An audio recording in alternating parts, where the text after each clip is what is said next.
Hi friends, welcome to my new blog. कैसे आप सभी लोग? आशा करती हूँ अच्छे ही होंगे। तो फ्रेंड्स, अटेस्टेशन रिगार्डिंग मुझे कुछ कमेंट्स आ रहे थे, तो आज की इस वीडियो में मैं आपके साथ दो टॉपिक कवर करने वाली हूँ, अटेस्टेशन और कार्गो। और आते वक्त मेरे साथ क्या प्रॉब्लम हुई वो भी मैं आपको इस वीडियो में बताऊंगी। तो वीडियो एंड तक जरूर देखिए, और चैनल को सब्सक्राइब नहीं किया है तो जल्दी से आके सब्सक्राइब कर दीजिए। ऐसा रखना सब्सक्राइब का बटन।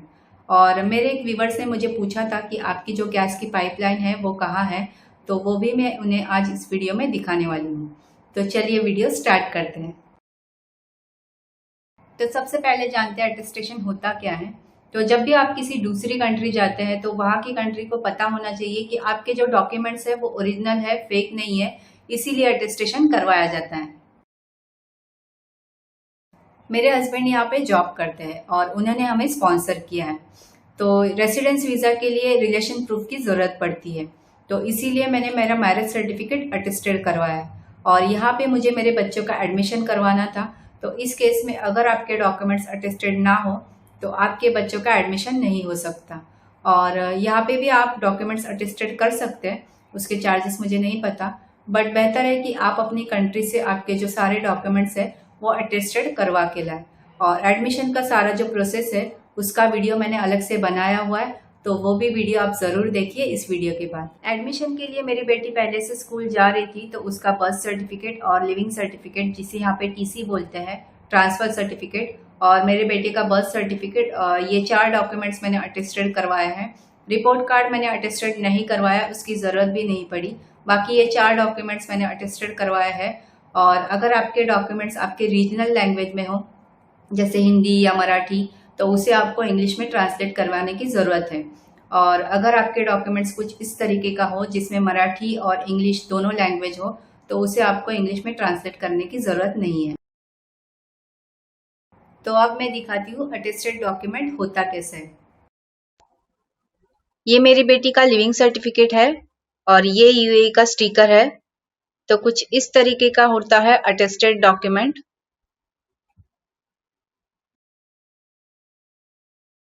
तो मैंने यहाँ पे आने से पहले गूगल से काफ़ी सारी कंपनीज के नंबर निकाले थे।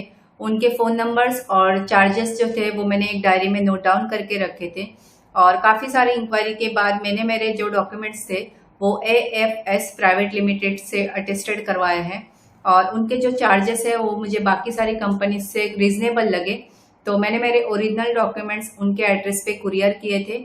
और 20 या 25 दिनों में कुछ मेरे डॉक्यूमेंट्स अटेस्टेड होके आ गए। तो जो भी अटेस्टेशन का प्रोसेस था वो मैंने आपको बता दिया है। आई होप आपको सारा कुछ समझ में आ गया होगा।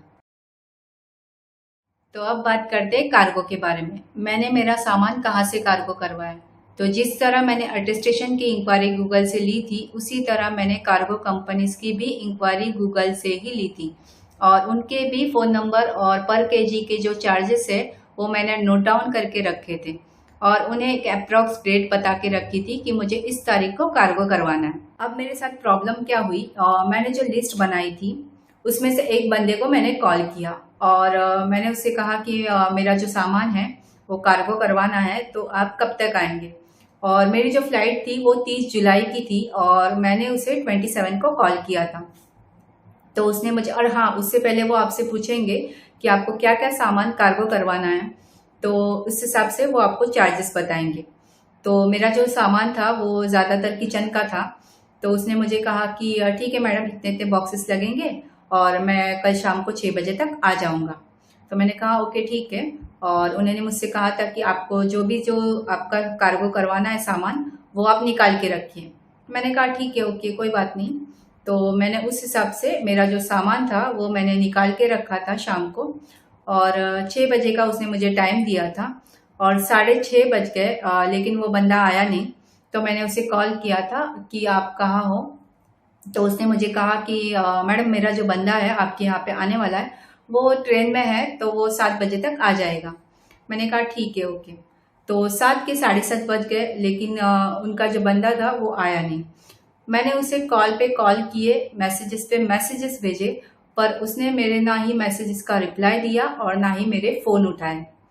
और मैं इतनी प्रॉब्लम में आ गई कि मैंने सोचा अब मैं क्या करूं।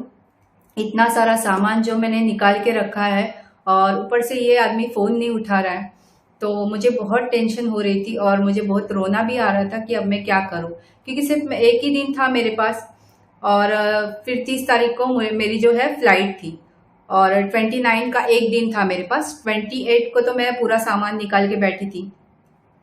तो मैंने क्या किया, मैंने जो लिस्ट बनाई थी उसमें से एक नंबर को मैंने कॉल किया और उनको कहा कि मेरा जो सामान है वो कार्गो करवाना है।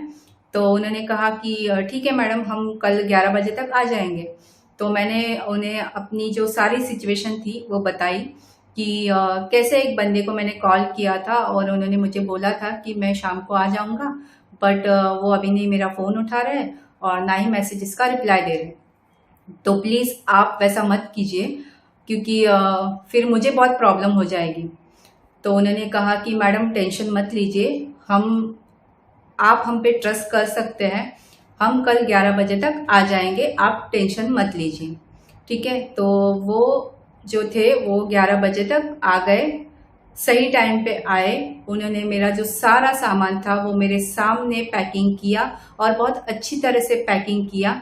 और मेरा जो कार्गो था वो मेरा 3 दिन में मेरे यहाँ के एड्रेस पे आ गया।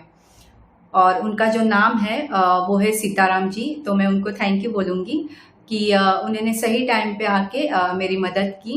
प्रॉब्लम पैसे का नहीं है, प्रॉब्लम है कि आप सही टाइम पे आओ और सामने वाले की मदद करो, और वो जो आपके भरोसे पे बैठा है उसे आप ऐसे चीट नहीं कर सकते।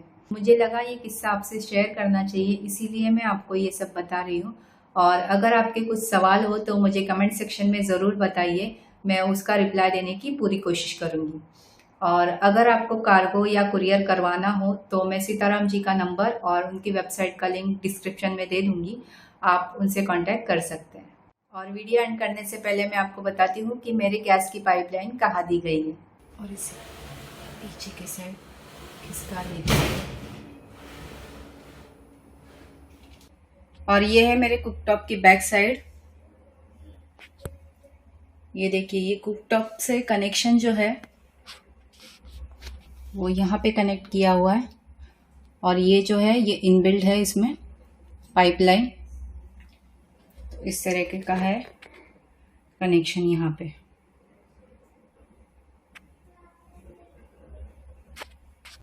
तो आज का जो वीडियो है मैं यहीं पे एंड करती हूँ, और वीडियो अच्छा लगा हो तो प्लीज़ वीडियो को लाइक कीजिए, चैनल पर नया हो तो सब्सक्राइब कीजिए। तो मिलती हूँ आपको नेक्स्ट वीडियो में, तब तक के लिए बाय।